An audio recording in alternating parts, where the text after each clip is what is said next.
Hi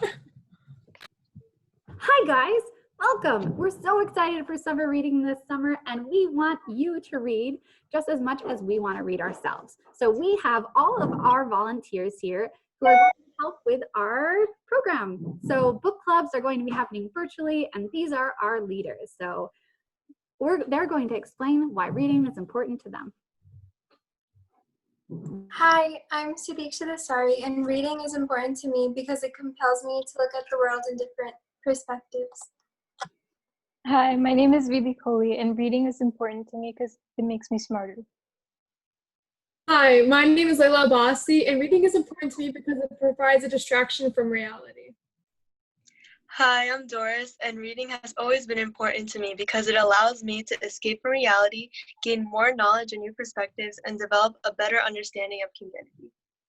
Hi, I'm Tiffany, and reading is important to me because it helps me learn new things and gain advanced understandings of many different concepts and ideas. Hi, I'm Gargi, and reading is important to me because it helps me relieve stress and anxiety and takes me to a whole different world.